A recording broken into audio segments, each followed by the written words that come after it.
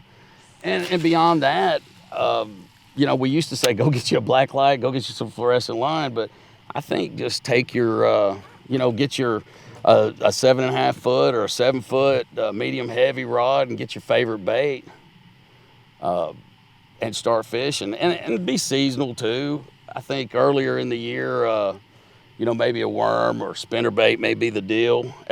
Just looking at the amount of bait here, I kind of feel silly that I didn't bring my spinnerbait with me. But I do like this the structure head, and I certainly think that it catches fish. But yeah, I don't think you need a lot of baits. I think I brought 3 rods. Dano brought 3 rods or so, and we have not changed. There's like 30 of them out underneath the deck. Yeah, right. And you just stick it out and do. But it's so much more peaceful and so much more calm. So I think people would really enjoy it if they got out and just kind of, it does kind of ruin a day maybe, but if you stay out all night. But if you're just gonna go out for a few hours like we have, I mean, what's 10 o'clock? I mean, everybody can still get up, go to work, generally speaking, maybe. But I don't think there's a whole lot you have to do other than just outfit your boat with some lights. And obviously, I think a GPS would be in order, but I don't even know that you have to have that. We've been using the forward-facing sonar, and I certainly don't think that that's a necessity out here. So. I mean, when we were kids, we night fished, we would wade fish and night fish. So I don't think that it's any different than fishing during the day. It's just harder for you to see. But the fish are still going to eat. They're still going to feed. And that's the big thing. Show me these bugs. Oh, yeah, they're thick. They are thick. I'm getting back out of the light. And it's kind of, and it's slowed down as far as we had a little bit of a breeze. If you get a breeze, then we've been fortunate the last few weeks. We've had a nice little 3 or 4 mile per hour breeze that really helped keep the bugs away from you. But again, those things really don't matter if you're catching fish. You could probably just put it in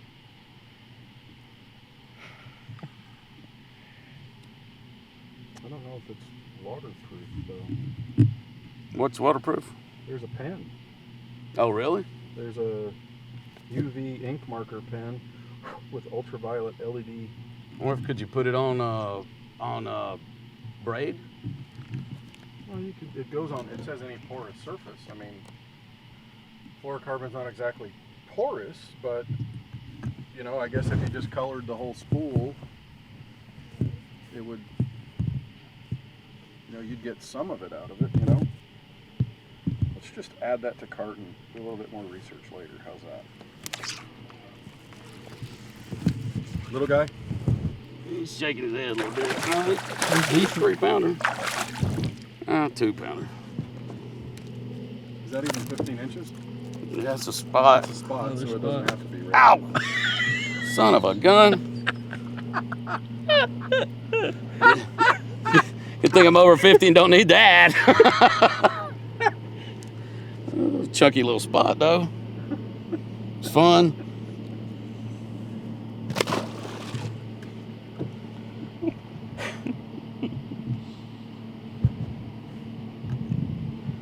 There's no feeling there, so none left. Well, it's funny. We'll have some of our friends while we're out there covering the tours over for dinner at the camper. Right.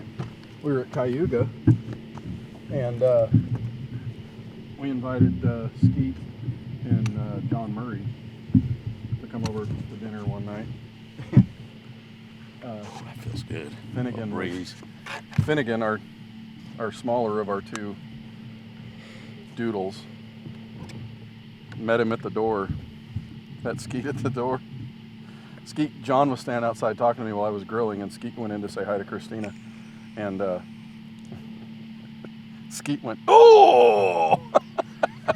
Finnegan jumped on him and got him right in the mommy daddy button. It was funny. I mean, it is now. I mean, obviously, Oh, yeah, it's yeah. not, Now, are you headed to? Are you going up north for the elites? Yeah, we're actually gone July 26th through September 27th. Holy mackerel! Blake, are you going to do that as well? He Not comes back quite and that forth. long. I'm gonna stay up there afterwards though. Try to. We're actually, some of our clients have gone to the opens, so we got to get some work done with them. So we're going to go to the Leech Lake Open. So we're headed to obviously the elite at Champlain, Mm-hmm. and then the St. Lawrence River. Now, have you fished Champlain? Me, no. You fished it? And then we head across to the Leech Lake Bassmaster Open. And then we're going to hit, just because we have 1 week that we got to kill time in between, or whatever it is, 14 days or something, we're going to go to the NPFL tournament at Saginaw Bay. And then hit the Bassmaster Open at La Crosse. What do you think about the NPFL and how they're doing the weigh-in and the launch this week over at They Pickwick? pushed it back. What do you think about that? Oh, that's interesting. I think it's a cool move. It I let think it's the showing guys- in the weight. It let the guys get the current. Yeah, I thought that was somebody asked me if it was about the heat. I was That's like, the hottest part of the day. I think it's the current. Yeah, the guys want to fish the current. But after La Crosse, I have to go to the Bass Fishing Hall of Fame induction ceremony. I'm a selection committee member. Are you getting inducted? No, that'll never happen. But I'm a selection committee member, and so I'm a voter. Mm-hmm. But and I haven't been because I've had U.S. Opens to cover when that's been going on. This year the U.S. Open is later, so I get to go. They don't do the U.S. Open at the same time every year. It's moved. They've done it in You have to give me one of those big lights. they've done it in July, and historically it was done in July. What was that? It was me. Okay. It was me taking a step back and I wanted to.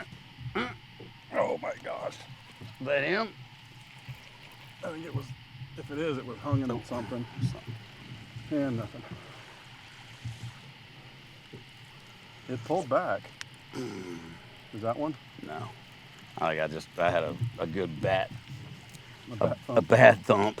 But so this year I get to go plus Skeet, and I owe Skeet and Kim, Christina and I owe them a ton. I didn't actually realize that was his first BPT. Yeah, he won a tackle warehouse. That's what I thought. At Okeechobee. I guess he's won about everything, hasn't he? Yes. No. He's one of only 12 guys in the history of. Yeah, we got a mat up there is what the problem is. He's one of only 12 guys in the history of professional bass fishing that has won a classic and the AOY in their careers. That have won both titles.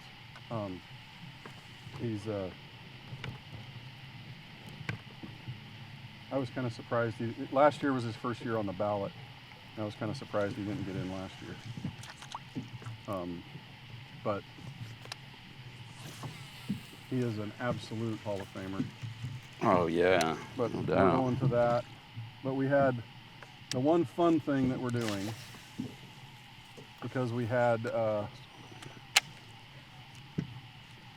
12 days between the Lacrosse Open and the Hall of Fame induction.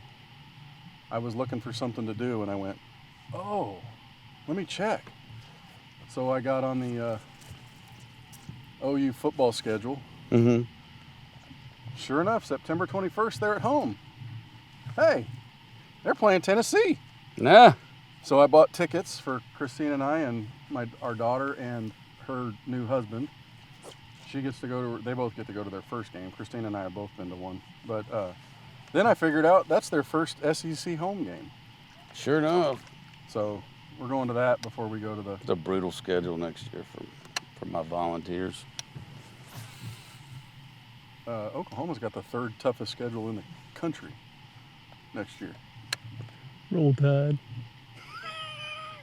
You are not going to be the same team. I don't care what anybody says. We're gonna be better. No, you're not.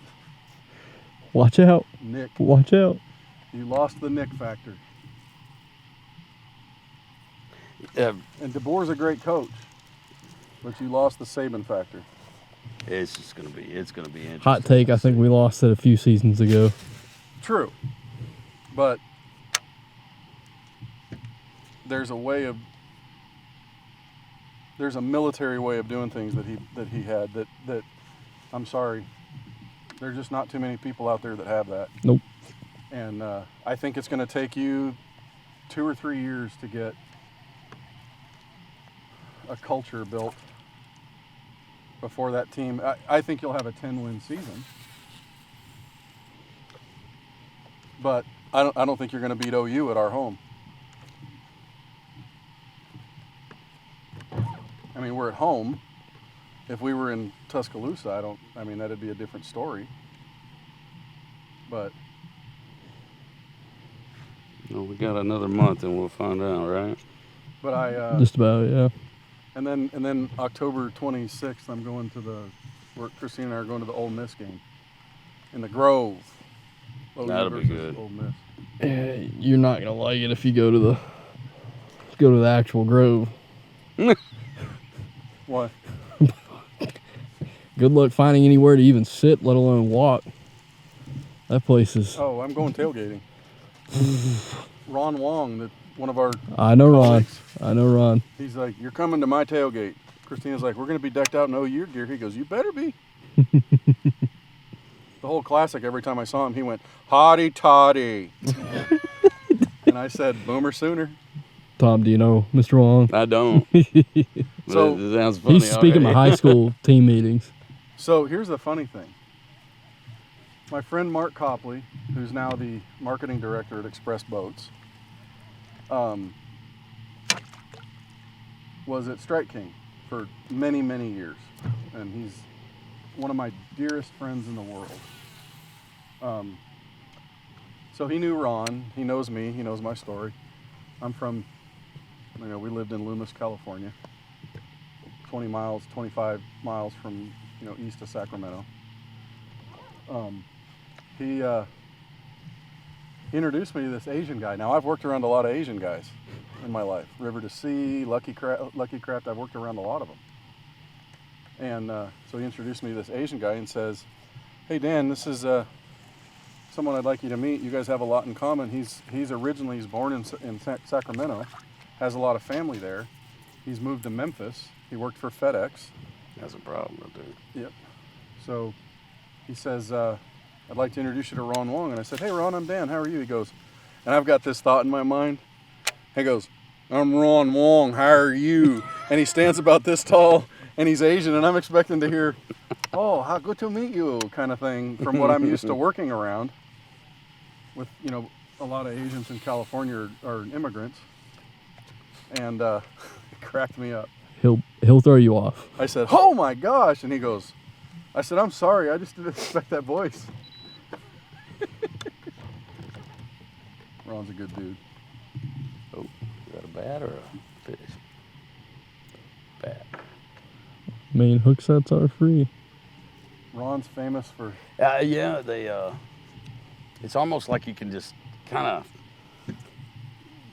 get to where you can tell the difference, the way they kind of flutter through your line and not so much pop it. But the difference between the bigger fish, the bigger fish have been just loading up and taking off with it versus the smaller fish that really giving it a good lick.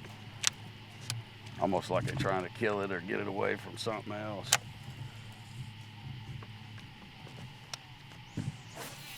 Hey, look at the depth finder. Mm-hmm. It's nuts. But I think it's just, it has everything. It's got the bait. It's got the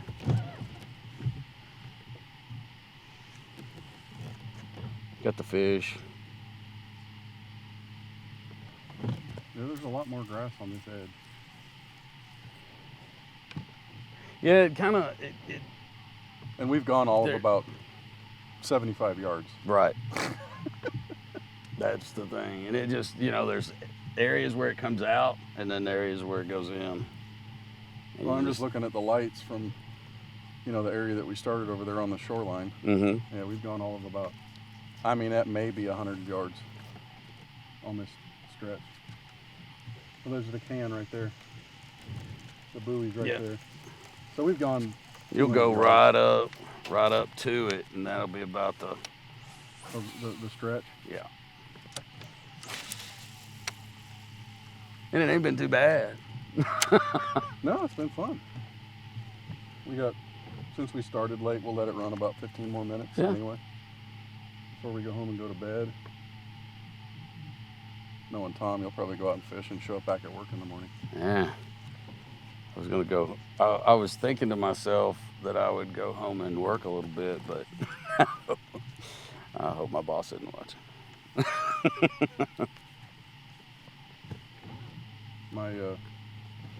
My hunch is It'll you'll roll in at the house about 2 o'clock, and Jennifer will go, "What are you doing?" Saint Jennifer, I should say.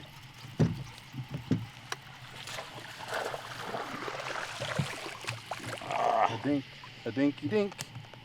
Another spot, sure is. Another spot. Spotopotamus. Well, I don't know if he's a potamus, but he's a spot. Whatever. They're all fun. They're fun. I don't care what they are. If they shake their head and have, if they're and green, they rattle my brain. They're green fish. I love them. Or brown fish. Brown fish are fun too. I say don't leave the smallmouth out. No, can't do that. Can't do that. That's I've caught one smallmouth on Guntersville. That's it. And it was actually way upriver versus way downriver. Fishing rock? No, I was fishing a hard spot, but I was fishing right just like a 10-foot little bar around some grass, and I got a bite. It was about a 15-inch smallmouth with a Carolina rig. I couldn't believe it. But I have, that's the only one I've ever caught. grass clumps. You ever go up north to fish smallmouth? I never had. Well, my father's family's from upstate New York, so growing up, I spent a lot of time up on some of the glacier lakes and Lake Champlain, around the Finger Lake area and stuff like that. But they weren't big fishermen, per se. We, not like when I talked fishing, but I mean, yeah, we fished a lot and we caught some nice smallmouth, but a lot of it was trolling with beetle spins and things like that, I'll tell you what, if you're gonna go up there, you need to take Jennifer and you need to go to a town called Lewiston, New York. Lewiston. It is. Oh, where is that near? Lewiston is on the lower Niagara. That's my buddy's from, he's up there in Buffalo, right there. You fly into Buffalo. So you take her and you stay at a place called Niagara Crossings. Uh-huh. It's a period hotel. It was built in like 05, 06. But it was built to look like it would have been built in the 1800s or something. Gotcha. You are 500 yards from the Canadian border in the middle of the lower Niagara River. And I can introduce you to a friend of mine who's a guide up there. And we discussed this last year, didn't we? Yes, and You were up there. since you and Jen both fish, you can do all of it. You can go see Niagara Falls with her. You can go to, if you've got your passports and you want to, you can go into even Toronto. You're close enough there to go to Toronto. But great food. You can go to where the buffalo wing was invented at the Anchor Bar in Buffalo. And go fish on the lower Niagara, fish on Erie, or fish on Lake Ontario, all in 1 week. But the hotel is amazing. If you get a Riverview room, it can be incredibly, it can be a romantic getaway along with a good fishing outing. Mm-hmm. I've had fishing on that lower Niagara there. My personal best smallmouth is 5'10", and I got it there. And that was in May. But I've had as many as 100 fish days for smallmouth, and every single one of them was 2.5 up. Wow. And we had a 6-pounder caught that day. My friend Mike Frank Campbell. fishes up there all the time. The guide's name is Frank Campbell. He's actually the fishing outreach tourism guy for Niagara, USA. But he coordinates a media event every year up there that I got to go to for like 5 years.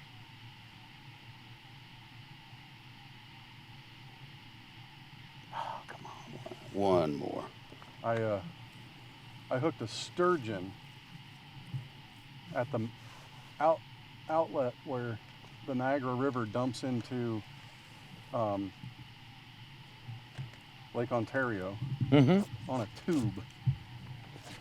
I got on something big, and I'm pulling. All of a sudden, that thing starts coming up, and about a 7-footer jumps out of the water and spit my tube back at me. I'm like, oh my God. Mason caught one up there on the Columbia River. In Oregon? No, Tennessee. Oh, Nashville. Yeah. I didn't know they had the sturgeon. He was like, well, I got this off my bucket list. And I was like, holy mackerel, you got a sturgeon, dude. It was pretty cool. He was jumping out of the water and all kinds of stuff. There's muskie in Tennessee, too. Yep. Really? Walleye, too. Mm-hmm. I knew about the walleye. My grandfather, so I was born in Corvallis, Oregon. And that's where my grandparents lived. My grandfather got into oversized sturgeon trips, but you can't keep them. You can't even take them out of the water, but he's catching 8-9 footers that took an hour or more to battle. Holy cow. I'm like, no thanks. Well, it's kind of like, going sail fishing or marlin fishing. Hook one fish during a day and fight it for 10 hours, and then everybody else goes home. No thanks. No thanks. Well, generally everybody's fighting it. Oh, You man. take shifts. We went to Costa Rica and did some tuna fishing and mahi fishing, and I mean, those fish, there's no joke about that. They flat wear you out. Ski caught a grander in Mexico. I mean, they flat wear you out. And the tuna especially were just unbelievably strong. The grand tuna, 1,000-pound tuna. Yeah. Now I think if you had one of those where the rod was mounted and you had the reel, I'd do that. That we were holding these things, and I mean, you're twisting, and it was tough. It was fun. I'd do it again. I'd do it all over again, but it was tough. It was harder work than I expected. I think we need to catch one right here. There's a little point right there. Like right here. Yep. There's a little outcropping on the ledge. That's what you want. For being a freshwater fish, though, steelhead, oh yeah, they'll wear you out too. Yeah, you got to fish them with such a light line too. I hope they see us. They do. They're on the inside of us. He's over there. So what you want? What you want? Get that buoy. Ka-toon, ka-ting. Butler sell his boat yet? Not that I know of, but he may have. I have not heard. Grass. He's probably not far from bird braining it. I don't think he might still be fishing a little bit, but Christina watched Liar Liar last night while she was working on media reports. When Jim Carrey comes out of that elevator and everybody's going, he goes, "It was me." And he says the ink is blue. The pen that I hold in my hand is royal blue. Blake, you say you live in Huntsville, huh? Hey man, it's late.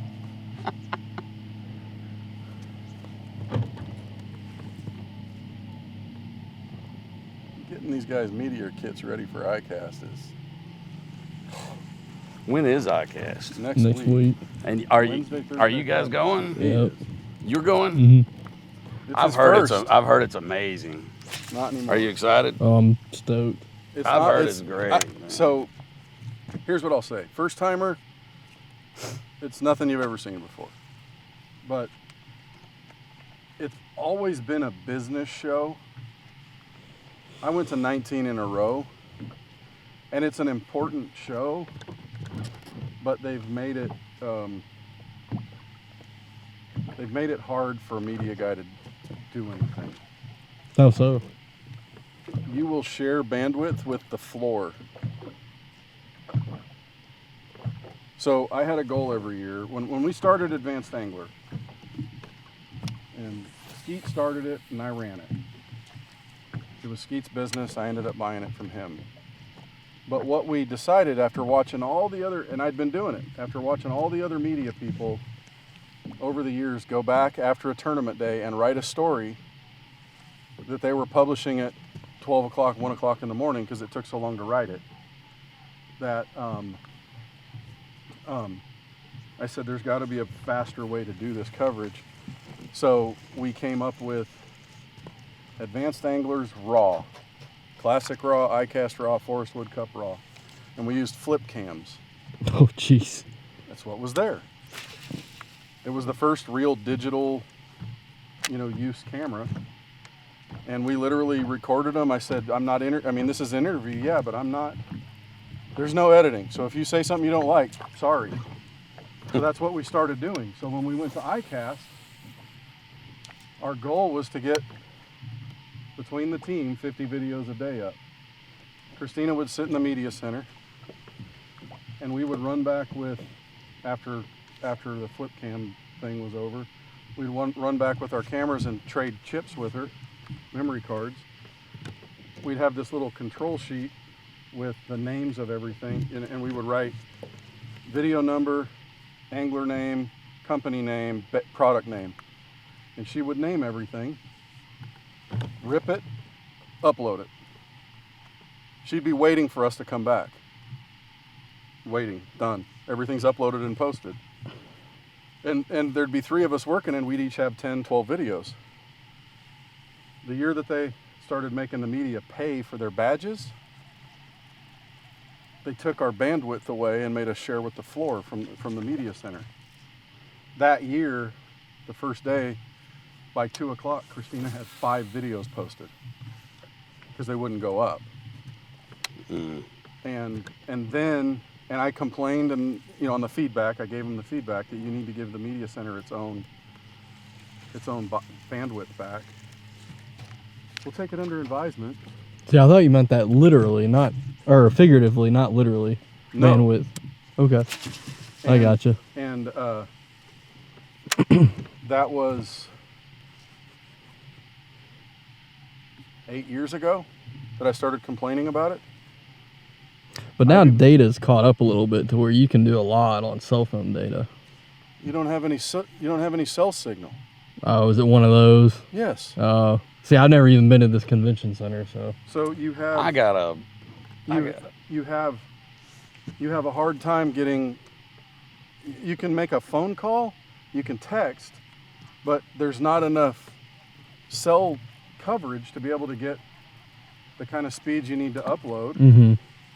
She would even try to use, instead of using theirs, she would try to use our hotspot data, and couldn't get videos uploaded because of the metal roof.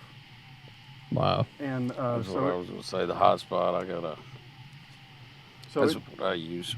It just became, and then they started giving.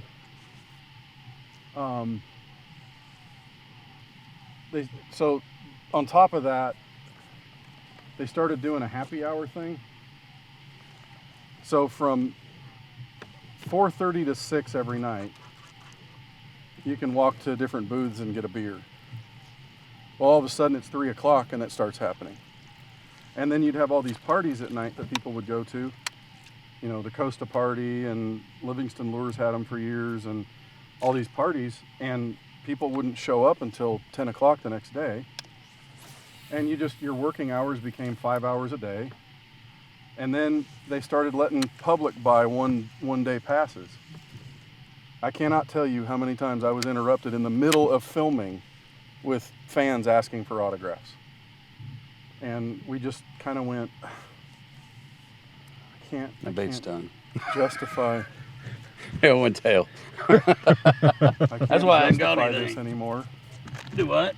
I can't justify it from a content, spot. And then they're so busy with all the fans and all the buyer meetings that it's hard to get sit downs to be able to conduct your own business.